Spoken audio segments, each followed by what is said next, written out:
Hey Hooper, it's Deanne Love here. Welcome to day 17 of your 30 days in flow. We are taking 4 beautiful moves, putting on some variations, a little bit of technique, and we're going to play with them. We are going to do a body roll.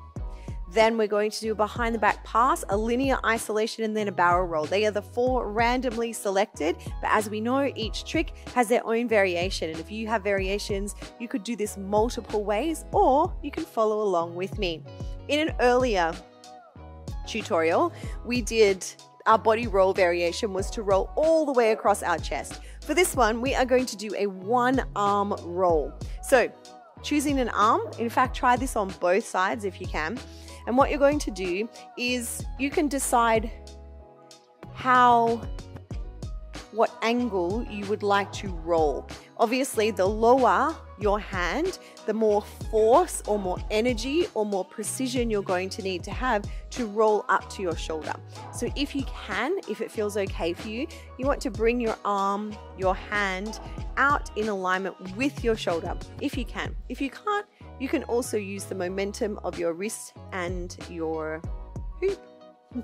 So the next thing that you're going to want to do is to have it at the side of your body, and make sure that when you do this roll that your arm stays long at all times. If you have a tendency of bending your elbow because you freak out and you don't trust yourself, then that's going to cause a little bit of chaos that is definitely unwanted. But it's okay. Compassion, self-compassion. We bend our elbow because that's what elbows do generally. So it's all right if that's what you do, because that's what you have been doing.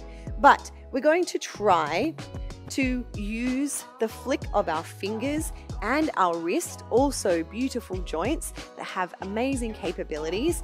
And then when we roll all the way up, and I'll show you this in a moment, our second hand is going to grab as if your palm comes down towards your shoulder on the inside.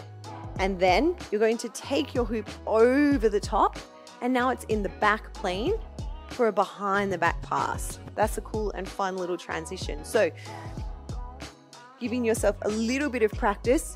You want enough momentum, probably not that much, enough momentum to get it from your one hand, your releasing hand, to your catching hand. And then drive over with your thumb. Thumbs go together, and you have successfully done a behind the back pass. Give yourself a little break. Today's technique is to take flight, and our hoop often, sometimes without us even desiring it, will take flight. But how can you take flight in your body? Bringing in a lightness, especially when there are tricks that may feel quite challenging or like you need to be fairly rigid. Notice where you can bring lightness and flight and a kind of levitating energy into your movements. So try this one a few times. Try not to hit yourself, but you probably will, just like me, bringing the hoop over. And then when you get to this point here, you'll probably be back in your dominant hand. You're going to bring your hoop up to go for a linear isolation, just like this. So you can bring the hoop in front though, if you prefer to do your linear isolations in the front. And to do that, what you would need to do is go for your body roll. Behind the back, you can bring your hoop in front this way. You can fold up. You could also, as you pass behind the back, you could do a thumb, forefinger transition and then move. So there's lots of different ways that you could bring the hoop to the front for a front plane linear isolation, or you can come to a back plane linear isolation, or you could also turn and then it's on your side. So body roll, arm roll, behind the back pass, linear isolation on any of the planes, either bringing your hoop to that plane or turning your body. But then we need to go into a barrel roll. Now, over the 30 days previously, we've done a few on-body, off-body barrel rolls. And for this one, we are going to do an off-body barrel roll. So we're going to need to bring our hoop to the front so that we can have our hands at whatever point feels like you have enough opening in your upper body. So maybe you can have your hands at 6 and 9. No, this is 3 and 9. Or you can have them closer down at 7 and 5. Okay, whatever feels good for you.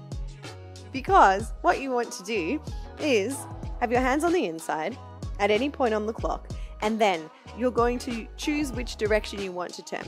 If you are turning to the left, your right hand will go to your right hip, and then you're going to keep the hoop in that same position, so it's kind of rubbing on your booty, and then or the top of your booty depending on the size of your hoop, and then you're going to have your hands up towards, or your thumbs up towards your head, and the hoop is down, and then you keep driving, keep driving, keep driving. So this would be an off body, hands on the inside barrel roll.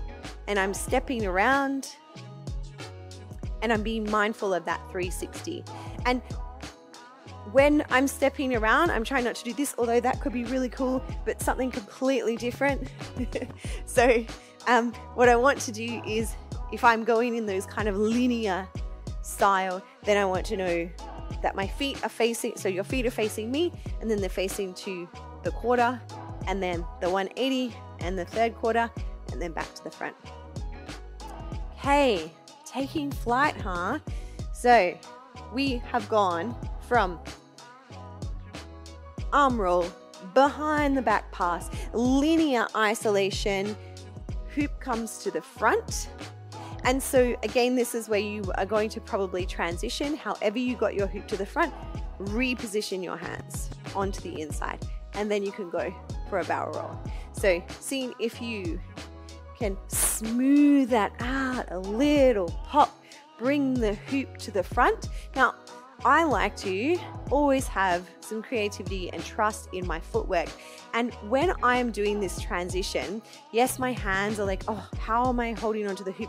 But my feet, they are my leaders. That footwork is always preparing me. It's like, and it's years of practice knowing like, this is where we want to turn. This is how I intuitively, and I trust that, because if it's just my hands doing everything and then I'm stuck in the mud, there's no taking flight. Like your hoop will, but you don't get to, and that seems unfair. So after I've done my linear isolation and I am bringing my hoop to the front to prepare, I'm already shifting my weight.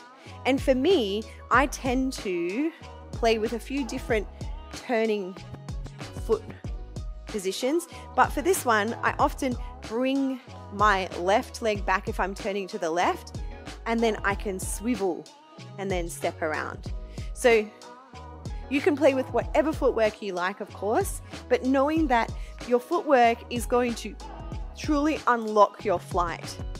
And there's lots of really, really awesomely cool, beautiful, amazing, gorgeous tricks, but there's no movement. So it's like super incredible, like mind-blowingly, technically perfection.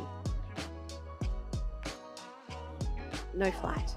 Trust yourself. Allow yourself to unlock. It will be mind-blowing.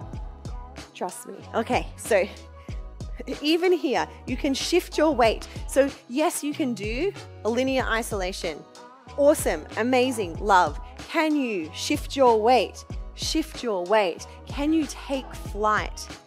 Then bringing your hoop to the front, dragging your feet together as you prepare your hands on the inside, already moving, bending your knees, moving your feet, taking up space, trusting yourself. You are the creator. Let's take flight. Arm roll. Behind the back pass. Linear. Crossover front. Crossover behind. Step around. Pivot. Do whatever you like. Just trust yourself. Let's play.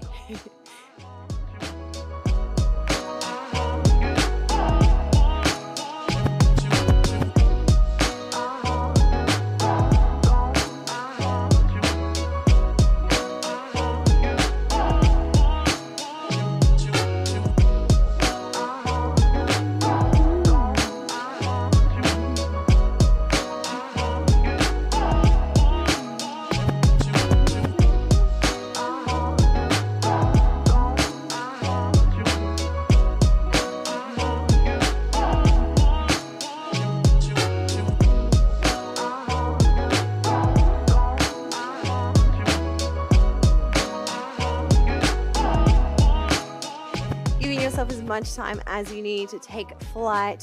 Head on over to learn.hooplovers.tv if you want like the whole thing. It's free. Playlists and technique and prompts and this video. Big hoop love from me to you. Mwah.